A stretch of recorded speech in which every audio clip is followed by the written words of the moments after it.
거래량은 또 줄었다는데 네. 신고가는 또 갱신하고 있고 네. 또 매물은 또 쌓이고 있고 이런 상황을 좀 어떻게 봐야 될지. 지금 왜곡이 굉장히 심하거든요. 저는 비정상이라고 봐요. 이게 정상이 아니고요. 지금 왜곡이 굉장히 심한 게 사실 규제의 부작용일 수도 있고요. 지금 거래량 같은 경우에는 11월이었나요? 서울 거래량이 1000건이 안 됐거든요. 네. 600인가 500건 네. 정도로. 저는 그걸 보면서 드는 생각이 중개사들이 어떻게 먹고 살지? 500건이면 그 10집 중에 한 군데밖에 거래를 못했나? 그것도 못했을 것 같은데. 그래서 전화를 좀 돌려보니까 다들 제가 아시는 부동산들도 굉장히 힘들다고 듣고 싶다는 얘기를 하는데 그게 왜곡이 왜 그렇게 심하냐면 일단 규제를 한번 보자고요. 취득세도 중과세죠. 보유세, 종합부동산세 중과세죠. 자, 그 정도면 우리가 왜 종합부동산세를 올렸냐 취지를 본다면 물론 뭐 선진국 따라가는 부분도 있겠지만 가지고 있지 마. 너 가지고 있으면 폭탄 두들겨 맞잖아. 가지고 있지 말고 팔아 라는 시그널을 줬는데 그럼 다주택자들이 팔아야 되는데 양도세 중과세에 막혀 있거든요. 지금 양도세 중과세 얘기가 나오다가 쑥 들어가 버렸는데 양도세 중과세가 지금 굉장히 풀어야 되는데도 못 푸는 그게 민감한 숙제가 돼버렸는 게 양도세 중과세에 지금 막혀 있는 게 3주택자, 규제지역의 3주택자면 최고 세율이 75%, 지방소득세까지 하면 82.5%. 10억이 남았는데 8억 2천을 세금을 내면 사실은 팔기 어렵잖아요. 그렇죠. 그래서 못 팔아서 그래서 매물이 안 나오는 거거든요. 꽉 막혀 있단 말이에요. 자, 매도인들은 다주택자들은 못 팔아. 매수인들은 살려고 하면 다주택자들은 취득세 12%, 무주택자들은 무주택이라도 사야 되는데 무주택자들이 사기에는 집값이 너무 비싸고요. 최근에 대출 총량 규제에서 구매 능력도 굉장히 떨어져 있는 상태. 그렇게 바라본다면 진짜 거래하는 분들은 서울 같은 경우에 진짜 거래하는 분들은 진짜 갈아타기. 예를 들어서 뭐 잠실 아파트 하나 팔고 여유 자금 하나 좀 보태서 뭐 더 좋은 강남 서초로 갈아타는 사람들 그런 물건들이 가끔 나오기 때문에 그나마 거래는 되지만 그게 뭐 500건 밖에 안 된다는 거고요. 10월 정도만 해도 2000건 정도 됐고요. 작년에는 한 10,000건 이상이 됐거든요. 거래량이. 그럼 지금 20분의 1 토막이 났기 때문에. 진짜 많이 줄은 거네요. 20분의 1 토막이죠. 그러면 거래가 없는 거죠. 사실은 500건이면 거래가 안 된 거예요. 그냥 올스톱 상태이기 때문에 거래가 멈췄고 수요자들도 쉽게 못 들어가는 상태. 사실은 집값이 오르거나 집값이 떨어지거나 거래량이 뒷받침이 돼야만 정상적인 메커니즘의 흐름이 되면서 올라가도 거래량이 뒷받침이 돼야 그게 정상적인 가격 상승 가격이 되는 거고요. 내릴 때도 거래량이 뒷받침이 돼야 되는데 최근 저는 2018년까지는 거래량이 좀 동반이 된 것 같은데 19년부터는 전반적으로 거래량이 좀 떨어지는 추세인데 거래량이 떨어지면서 왜 신고가가 나오냐면 이제 작년도 그렇고요. 올 상반기까지 영끌만 했잖아요. 불안해서 벼락거지가 될 것 같으니까 능력이 되는 30대들 또는 40대, 뭐 20대도 일부 있을 거고요. 능력 되는 분들은 대출받아서 신혼부부들 같은 경우는 그렇게 많이 했잖아요.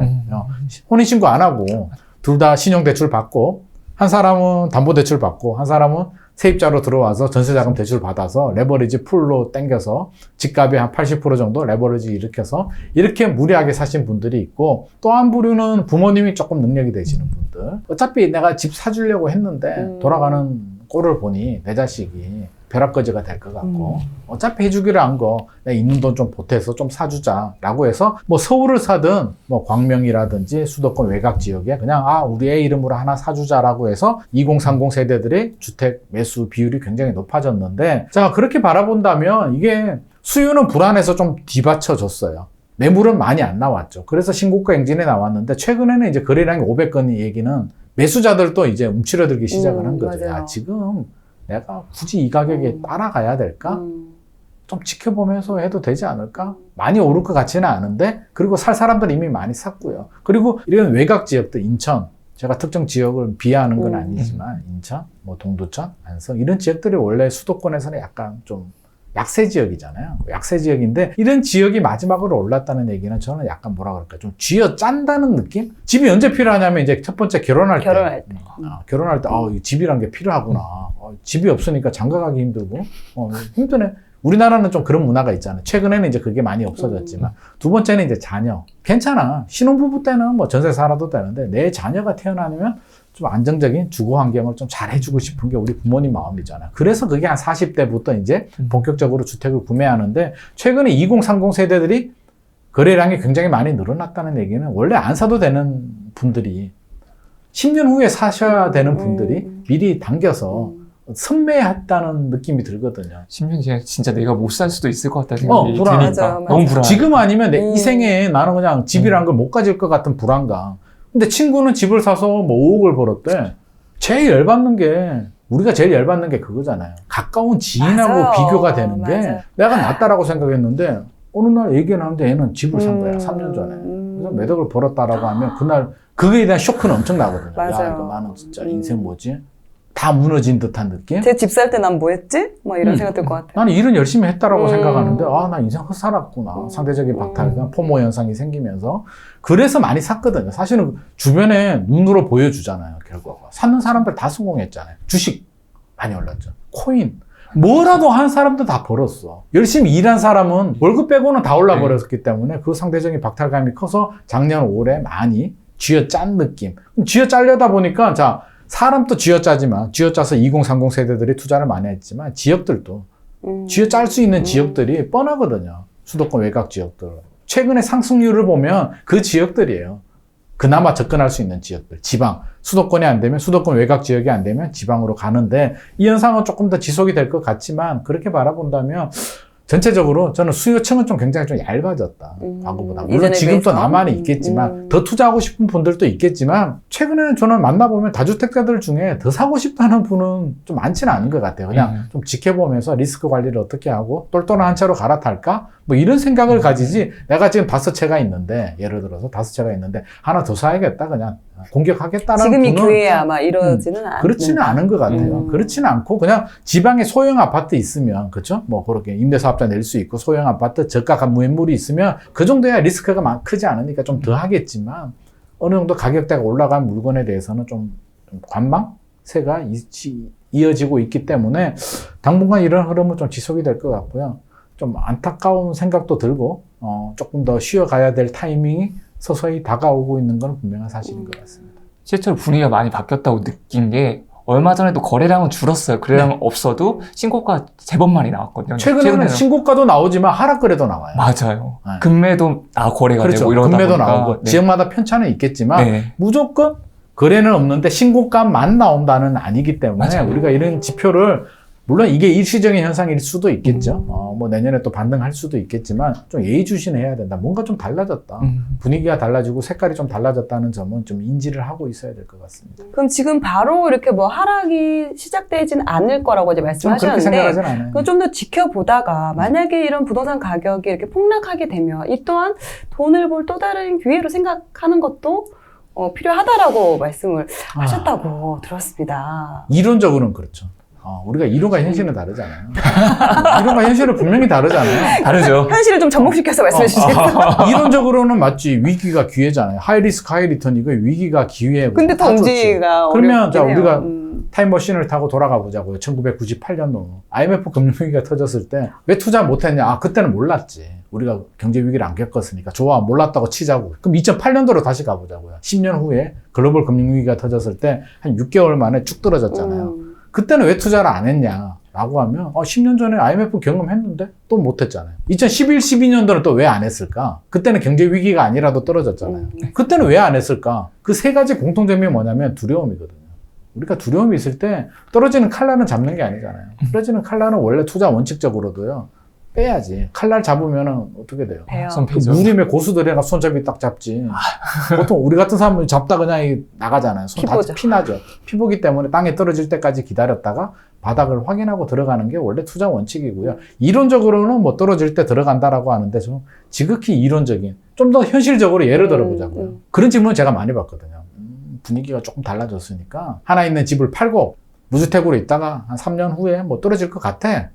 돌아가는 거 보면. 그러면 10억 하는 집이 3년 후에 한 8억 정도 떨어지면 나 2억 버는 거 아니야. 그때 사면. 가지고 있는 것보다 더 유리한 거 아니야. 이론적으로는 괜찮잖아요. 근데 그게 치명적인 문제가 두 가지가 숨어 있는 게, 자, 우리 첫 번째의 문제는 뭐냐면 우리가 미래를 모르잖아요. 우리가 예측만 할 뿐이잖아요. 지금 이렇게 얘기해도 예측이잖아요. 하나 있는 집을 팔았는데 집값이 오르면 올라. 어떡해. 그럼 이제 어떤 일이 발생할까요? 내가 무슨 짓을 했지? 이게 혼자 사시는 분들은 괜찮아요. 그냥 혼자 머리 쥐어 뜯으면 되는데 결혼을 했는데 배우자를 무시하고 내가 우겨서 팔았어. 또 배우자 팔지 말라고 말리고 말렸는데 말렸는데 내가 아니야. 떨어질 것 날 같으니까 나를 믿고 기다려보자고. 올라. 음. 오른다는 뉴스가 나올 때마다 이제 아침에 반찬이 달라지고 어머. 밥이 안 나옵니다. 자, 그러면 내리면 반대 경우 내리면 어떨까요? 내가 팔았는데 집값이 떨어져. 더 내릴 것 같으니까. 기분은 더 좋겠지만, 기다려볼까? 기분은 일단 기다려볼까? 좋겠지만. 기분은 좋지. 그치, 일단 기분은 기다려볼까? 좋겠지만. 나는 투자의 신이네. 내가 기가 막히네, 내가. 이럴 줄 알았어. 사실은 운이지. 운인데, 자, 잠시 기쁜데, 시간이 좀 지나요. 한 6개월 지났는데 떨어져. 그러면 그때부터 또 고민이 시작돼요. 지금 들어가야 되나? 6개월 후에 들어가야 더 기다려야 또 되나? 반등을 치나. 우리가 반등 또 몇 번 경험했잖아요. 그래서 대부분 이런 분들은요, 어중간한 상태에서 또 들어가요. 근데 들어갔는데 또 떨어지거든요, 결국에는. 못 들어가시는 분들은 계속 못 들어가요. 왜? 10억이 8억으로 떨어졌잖아요. 그럼 들어갈 수 있을 것 같아요. 내가 목표가 8억이었어. 8억으로 떨어지면요, 사람 심리는 7억으로 떨어질 것 같고. 맞아요.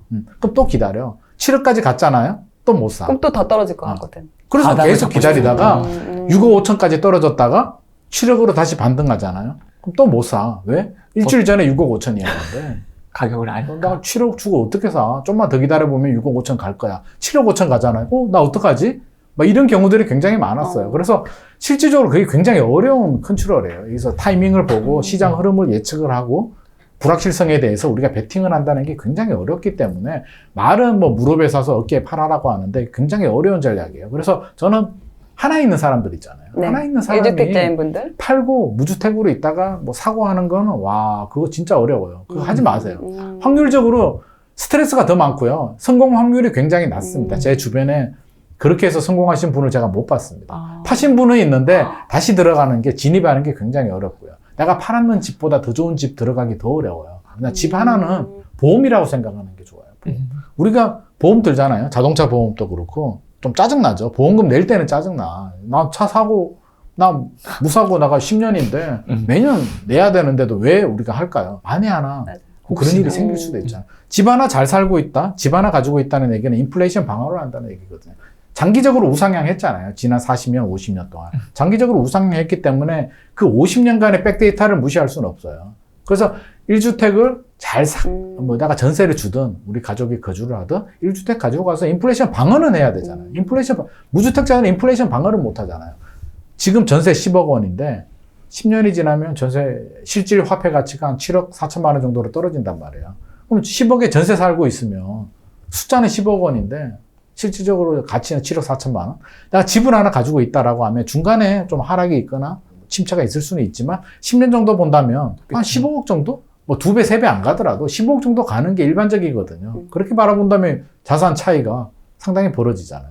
그렇게 바라보기 때문에 1주택자는 무조건 가지고 있어야 되고 저는 무주택자들은 네, 그냥 하라고 무주택자. 그냥 사시라고. 내 집안은 좀 하시라고 하고 싶어요. 기다리면 답 안 나오거든요. 그런데 집값이 많이 올랐는데 지금 나보고 집을 사라고 하는 금리도 오르고. 어떡하라는 거야? 부담도 왠지 되고. 떨어질 것 같은데. 떨어질 더. 것 같은데. 그럼 떨어지면 집 살 수 있냐고. 못 사잖아요. 근데 그건 있죠. 저는 신용대출 절대 반대예요.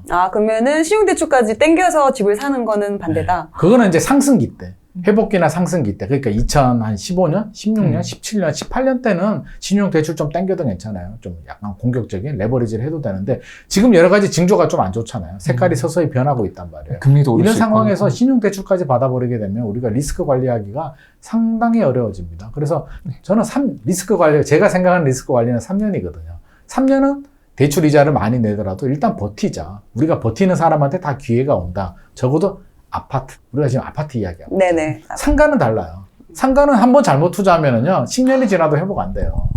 그래서 상가는 손절매해야 돼. 내가 투자를 했는데 잘못 투자한 것 같아. 그래서 분석을 했는데 진짜 잘못 투자했어. 그럼 손절매 해야 돼요. 근데 아파트는요, 시장 가치에 영향을 받기 때문에 설사 내가 좀 잘못 투자하더라도 어지간하면 다 올라. 지방에 들어가서 물렸잖아요. 또 몇 년 지나면 또 때가 와요. 물이 들어올 때 또 이게 하면 그때 가격보다 더 올라가기 때문에 어떻게든 위기가 오면 3년이거든요. 3년을 버텨야 되는데 대부분 3년 버티기가 굉장히 고통스럽죠.